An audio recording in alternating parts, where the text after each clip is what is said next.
Hey guys! Hi, it's Katie.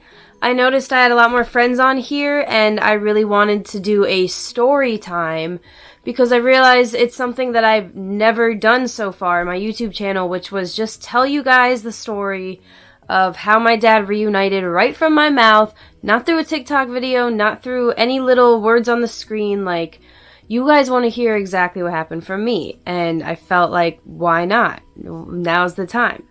Okay, so I don't know how many of you guys are actually interested in the whole story, like if you want me to start from when all that stuff happened, like our communication being cut off, my mom's involvement, or do you want me to start from like the day that I got the courage to go reunite with him? So I am just going to do both. I'm going to tell from the start, and if you don't want to hear from the start, you can fast forward to the end. So, growing up, I lived in a house in New York with my mom, my dad from all these videos, and my older brother. So, the whole story, if you guys don't know already, this is not my birth dad. There's a whole nother story that I have to tell you guys about my birth dad because I never knew him, and I met him after 20-something years, so that's another story time. But this story time involves my stepdad, because he is my dad in every sense of the word because he raised me, but he technically is my stepdad because I don't share any genes with him. And I honestly used to wish I did because he's full Italian and I really loved that Italian culture and him talking with his hands and making all these jokes and his dark, thick hair and the food, like the language. I loved everything about it. And when I was 2 years old, my mom and my dad started dating. They met in a mental hospital right after she left my birth dad. And then when I was 4 years old, they got married. So I went to go live with my mom, my new stepdad, and my older brother in New York. Now, I lived with them, you know, all four of us from the ages of 4 to 15. Actually, I was just shy of 15 when my dad moved out, like just a few weeks. So 15, right? And my mom would always favor my older brother. They had the same taste in music. They liked to do the same things. They had a similar personality, and I wasn't the same personality as the two of them. So I would hang out with my dad. And that's how him and I, we would always be best friends, always hang out with each other, always do things together. And I developed his personality. Okay, so my birthday is December 4th, which is only like a week and a half before Thanksgiving. Now, this whole thing happened, my dad moved out of the house right before Thanksgiving in 2009. It was Thanksgiving 2009 when he moved out. I don't know if I should expose the reason. I don't know if my dad wants me to expose the reason, so I'm going to ask him first. Something happened where my dad left immediately. He went to a mental hospital. He went not to a mental hospital. He went to the hospital that night. Just shy of my 15th birthday, my dad moves out and never moves back in. But it's my birthday coming up, and this is my dad, and he's like my best friend, so I make a point to make sure that we get together. I'm calling him up on the phone and we go and we celebrate my 15th birthday together. We go bowling and get some food. We were able to, you know, reconnect a few times, see each other a few times within the next year or two. But every time my mom would intervene and stop it. This was when I first started high school, when they separated. Now I'm 2 years into high school. I've only seen my dad a few times. I've only seen my dad like a handful of times in the past 2 years. And now my mom tells me she's moving me to Jersey because she wants to. She says, we're both moving to Jersey. She basically said, hey, you're like a piece of furniture. I'm just gonna bring you along to Jersey with me. I don't care that you only have 2 years of high school left. I'm just gonna bring you to Jersey with me. And that's exactly what she did. So I finished my last 2 years of high school being the complete new person at a school. 11th and 12th grade, I was brand new. And not only in a new school, but in a completely new state. So my mom did that to me. And after I moved to Jersey was the last time I talked to my dad. Would be the last time I talked to him for years and years and years. After my mom forced me to move to Jersey, I was so upset. I'm on the phone with him. I got him on the phone again. I'm like, Dad, please, don't let my mom stop our communication again. Like, please, she's not going to do anything. She can't hurt us. Like, just please don't stop talking to me. I'm in Jersey now. I'm miserable. I don't know what to do. I need you. I need people.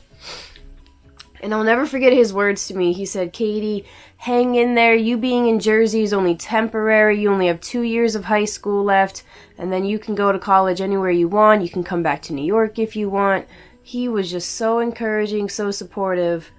And I truly believed that he wasn't going to stop talking to me. And it's not his fault.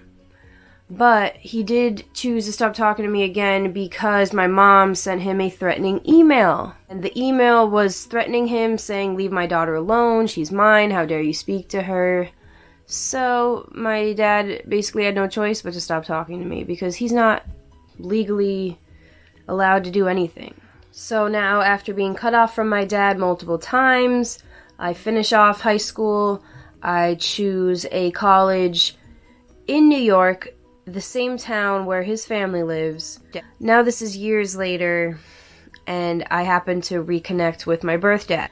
Being reunited with my birth dad made me realize, like, what's stopping me from reaching out and reuniting with my stepdad. Like, that was the dad that I really knew. Like, I was happy to finally meet my birth dad, but I really, really wanted my stepdad back in my life. So what I did was I looked up his address online, and I had his address. I knew his address for a while. Like, I didn't know when I was going to go, what I was going to do, how it was going to go. All I knew was I had that idea one day to look him up, and I did. And I found out his exact address down to his apartment number. My dad's birthday is September 5th, and September had just started, and this was the 3rd. It was September 3rd, 2018. And I was just thinking about my dad. I was thinking about him, knowing that his birthday was in 2 days, and not only was it his birthday in 2 days, it was his 50th birthday. Like, the big 5-0, and like, oh, I just missed him. So I was like, this is the time I'm gonna go. I'm not gonna go on his birthday. He's not gonna be there. You know, like, I'm gonna go on this day. It was 2 days before his birthday.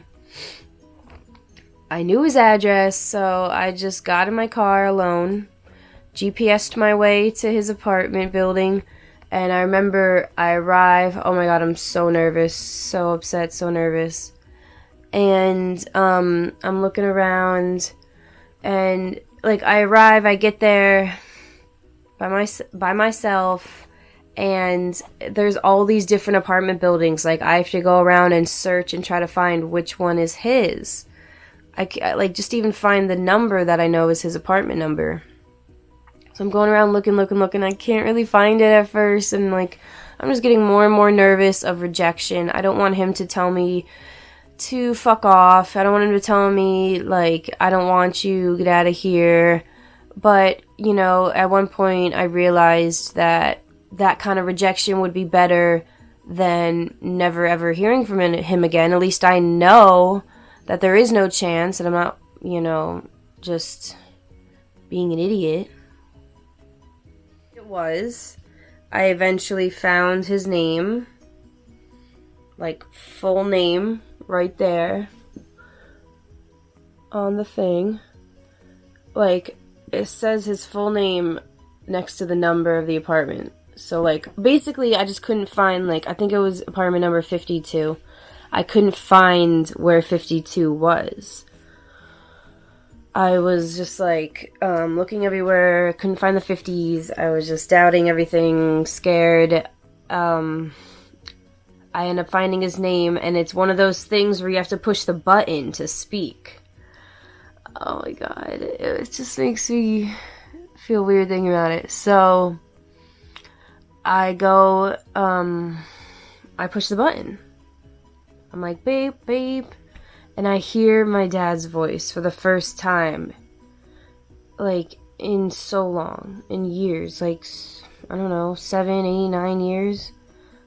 I hear his voice on the intercom saying, hello, who is it? So I beep back, and I'm like, it's Katie Haas. I said, it's Katie Haas, let me in. And this is the statement that like made my heart drop. He responded by saying, "What do you want, Katie?" And it was like in that tone too. It was just like, "What do you want, Katie?" I don't know. It just like, it made my heart sink because like for some reason I thought that was him like already rejecting me, like already telling me like, "You're not coming in, I'm not coming out, we're not talking, I don't like you." I thought that was it. Like this, I thought that was the beginning of the end. I think I responded and I was like, "I just want to come inside and I just want to talk. I have something for you." So then he doesn't answer. I get no reply on the intercom.